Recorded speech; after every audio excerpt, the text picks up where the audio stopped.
today on Divorce Court. So when Dave's drinking, he turns into a monster. If she wants to sit there and yell at me after she knows I've been drinking for a couple hours, what does she expect to happen? Like, I don't even know who he is anymore. He acts like a 17-year-old kid, and I can't stand it. It's always Jordan, Jordan, Jordan. Dave can't have a problem. Jordan has a million problems with me, but I can't have one with her. So I know Dave had sex with one of the neighbors. I don't think so. I know so. I don't know why she thinks I slept with my neighbor. I've told her a million times. So I gave Dave an ultimatum. I made him choose either me or the alcohol. He chose the alcohol. I don't see me being with her very long at all, especially if it stays like this. Divorce Court is now in session. Good day, ladies and gentlemen. I'm here talking to Jordan Harris and David Harris. The two of you have been together for 8 years, married for 4, but you do not want to be married anymore. You also have 2 children from previous relationship.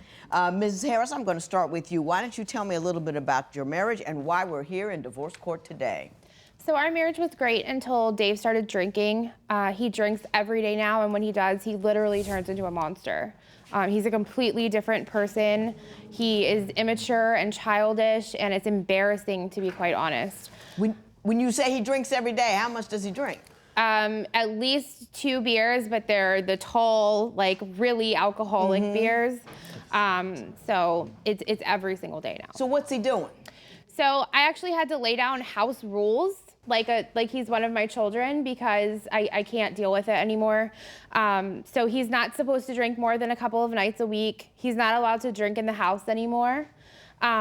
He can't go out with his friends anymore because every time he does something stupid.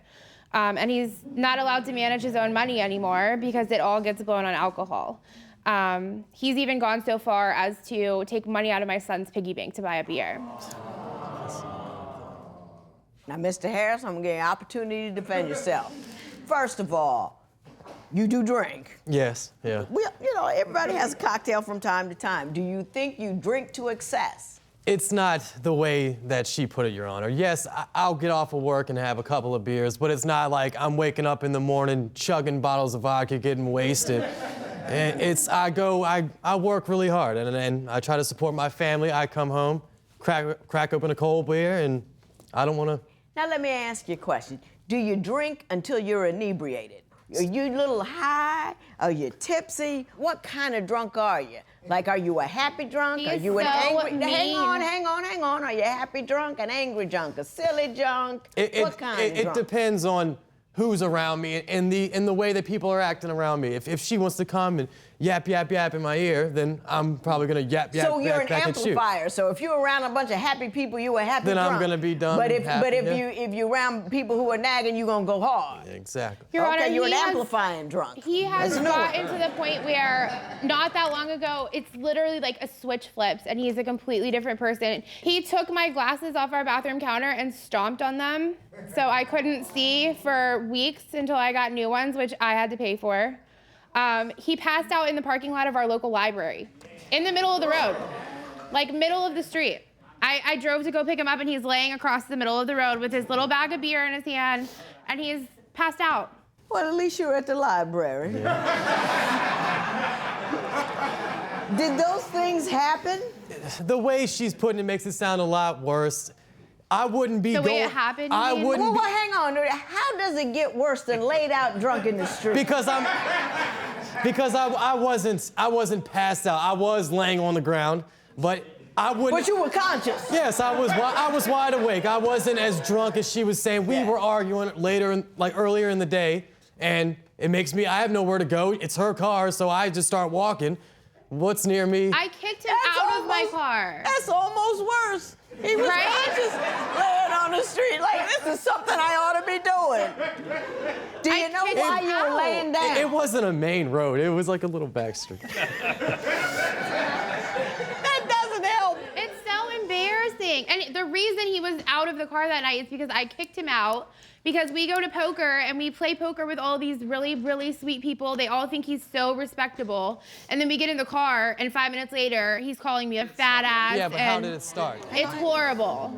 Well, Mr. Harris, you're saying, how did it start? Let me ask you, how did it start? We get in the car and she's like, she says, everybody thinks I'm respectable. Everybody thinks that she's such a sweet little princess. But then we get in the car and then she wants to talk about how I drank too much and how I was acting stupid and you can never control yourself. You can never stop from drinking as much as you should. And people come up to me at the bar that we don't even know and say he doesn't need to drink anymore. That's so embarrassing.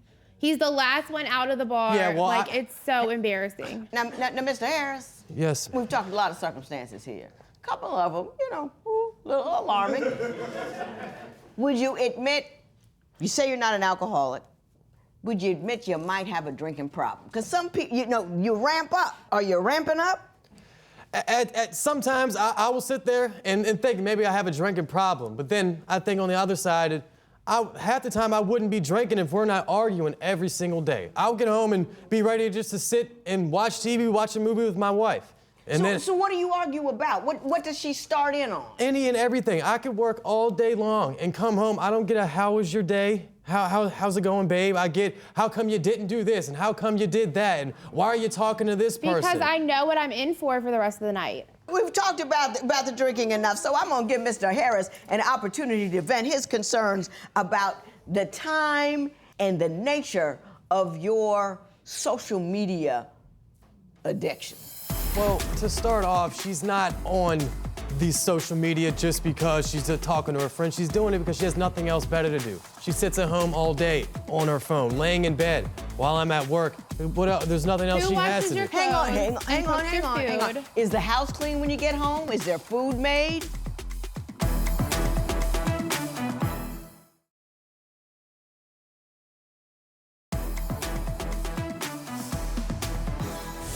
Mr. Harris, you say she puts all your business on social media and she spends all her time on social media. You tell me what you think is wrong there. People outside of our relationship don't need to know the inner workings of our relationship. It's our business, what we're arguing about, when we're arguing, what we're doing with the kids today, tomorrow, because it's not even always bad stuff. It's just, you don't have to post every single action. All the time, everything that's going on. I'm in the bathroom now. No, I'm gonna go grocery shopping. It is not that bad. Like, it's not. Now, Ms. Harris, now hang on a second. People do get caught up in that announcing their business like it's an ongoing diary that we publish to the world. It's Is not that like in fact what you're doing? No. I have family that's out of state. So that's the only way they get to see my children and what we're doing. Like their grandmother is out of state. So I do post a lot of pictures and activities because they get to see that. But the other reason, well, two reasons. Number one, of course I'm on Facebook all day. Why would I want to spend any time with a drunk?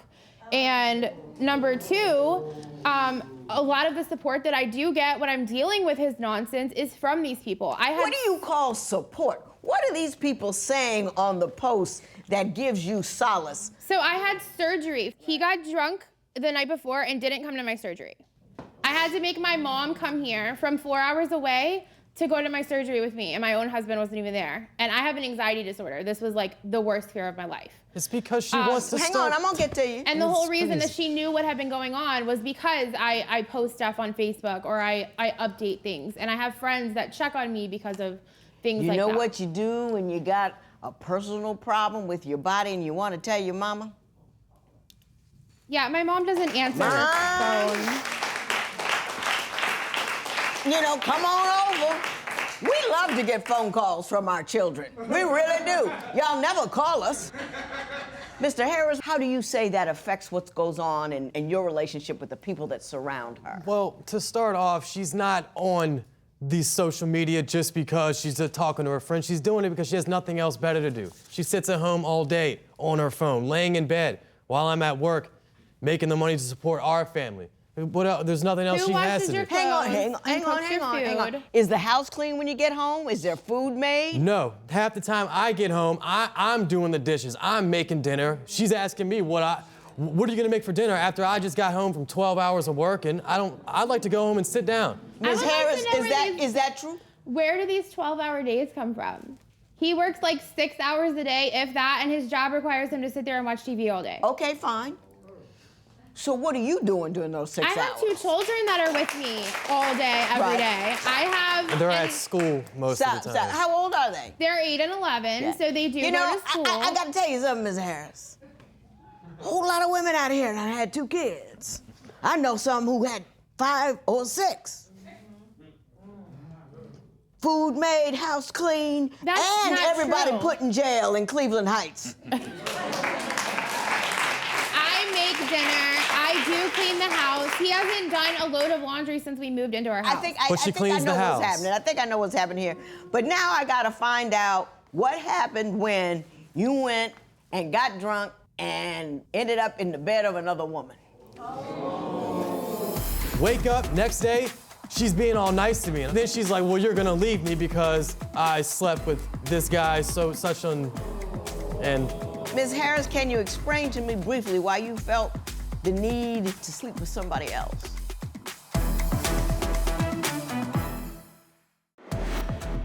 Do you think it's ever fair for one partner to blame the other for their drinking? Tell us what you think at facebook.com/divorce court. Divorce Court will be right back.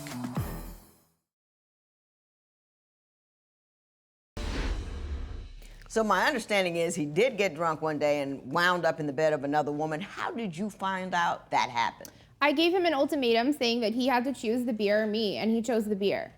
So I told him he had to leave and that I couldn't do it anymore. He told me he was sleeping on a bench at a local store, drove by the bench, never saw him. Come to find out by looking through his phone when he came back that he had been staying with this girl. Mr. Harris, what is your recitation or version of that event? well, the true version is that we argued. We argued for the entire day, I'm pretty sure. So yeah, when we argue, that's usually like the #1 time I start drinking. So I start drinking, yeah, she gives me the ultimatum, pick me, pick this, whatever. I picked the beer. Okay, then what happened? I left, and I was gone for a few days. It wasn't just a single day like she might tell you. And I did stay at one of the local stores and sat there for most of the first night. The second night, she came up to where I worked, the neighbor, and I hadn't seen her in a couple years, grew up hanging out with her. She was like, hey, you want to hang out? Because I told her I don't really have a place to go. She's like, yeah, sure. So I go over there, we start drinking beers. I go to sleep on her couch. I was drunk. I was drunk, I passed out on her couch. There was no sexual activity of any kind. I've told her that Are you sure? 6 million times. Because stuff does happen when you're drunk, and you know, stuff happens. You just got to be careful with that. You know what I mean? Drunk and stumbling around and being, that's danger waiting to happen, even if you didn't start nothing. You know what I mean? Yes. Ain't nobody mad. I'm just trying to tell you. I'm mad. You're always mad. So you tell me, however, that she engaged in a revenge cheat. Explain that to me. Well, a couple years ago, it was New Year's Eve. We go into a New Year's Eve party, mutual friends between the two of us. So we go over there, having a great time, whatever. I'm downstairs drinking, hanging out with whoever's downstairs. She's following around this guy and a couple other people like a puppy dog everywhere he goes. She's following behind, laughing at his stupid jokes that aren't funny. Jealous much? Hours go on. I go outside. She's talking bad about me to all these other people as I'm walking out of the door. So I said, screw this, I'm gonna go home. It's her car, like I said before. So I started walking home. I made it about 3 miles down the road. She comes, picks me up, has the nerve to still be arguing with me as if I did something wrong. We go home, argue, whatever, go to sleep. Wake up, next day, she's being all nice to me, and I'm kind of wondering, this isn't like Jordan, why is she being so super nice to me? Especially after I walked out and got drunk. Then she's like, well, you're gonna leave me because I slept with this guy, and... Ms. Harris, can you explain to me briefly why you felt the need and the right to sleep with somebody else? So I definitely don't feel like I had the right to. It was a mistake. That's why I told him about it the very next morning. But the way he described the situation is completely false. He was at this party in a corner, in a chair, not talking to anyone, not participating at all. So I'm not gonna follow around like a puppy dog. The group that I was following around was everyone that was there. Yeah, but you slept with somebody else. I did. Do you know what I mean? You're talking about, well, I wasn't following somebody around like a puppy, but he ended up sleeping with him anyway. So it really doesn't matter what, you know, how you got to the bed, you did. Yeah. You know what I Right. mean? So the rest of it is kind of irrelevant, don't you think? I totally own I that. think it's irrelevant, therefore we will move on. It's irrelevant. Yeah, okay. When does a partner have the right to cheat? Share your opinion on Twitter and Instagram at Divorce Court. Divorce Court will be right back.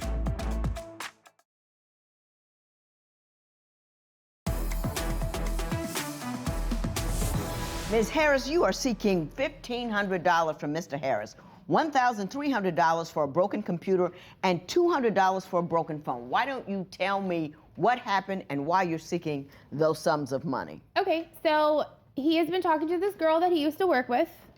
He's too stupid to turn the sound off on his phone. He falls asleep, tries to hide his phone under the mattress. I hear the dinging.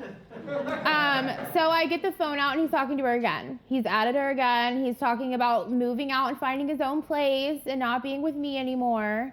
So I take the phone. I bought the phone. I took the phone. I woke him up and I said, get out of my bed. Get out. So I wouldn't give it back. So he took my phone and shattered it. Okay, let me take a look at the phone. Mr. Harris, what is your version of that event? Well, number one, she might have bought the phone out, but who's paying for mine and hers month after month? Not you. Does that give you the right to talk to other girls in my house? We were, at this time that she's referring to, we were already arguing. Yeah, but you broke the phone. Yes, I did. Okay, gotcha. Now tell me about the $1,300 you want for the computer. So after the phone, that wasn't enough for him. He decided to take my work computer. I work from home. Mm-hmm. They sent it to me from work and put it outside in the rain. Let me see. So it no longer works. Mr. Harris, did you put a computer outside It wasn't in the raining rain? at the time that I put it out. Yes, it was.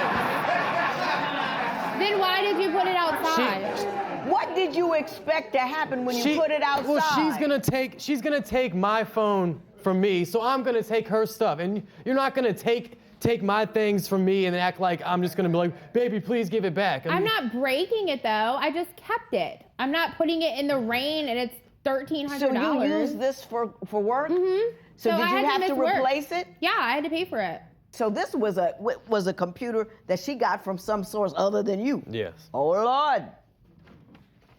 Let me tell you two something. Number one, I'm happy you're getting a divorce. I love marriage, but I'm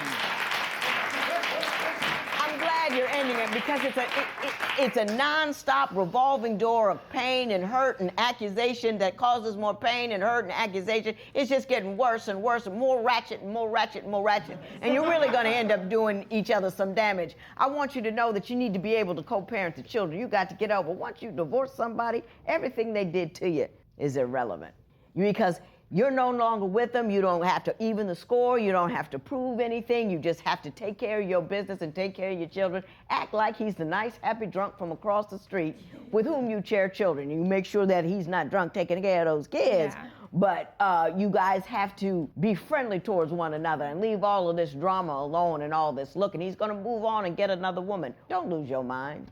You're going to get a dude, he's going to get a woman. Don't lose your mind about it because this relationship is now over. You put a period on it. Mr. Harris, you damaged equipment that she received from another party. She incurred $1,300 in costs as a function thereof. Consequently, you will pay her. I don't care about the phone because this was a little tit-for-tat nonsense. I ain't getting into that. But that $1,300 you do owe. $1,300 in favor of Mrs. Harris. It is so ordered.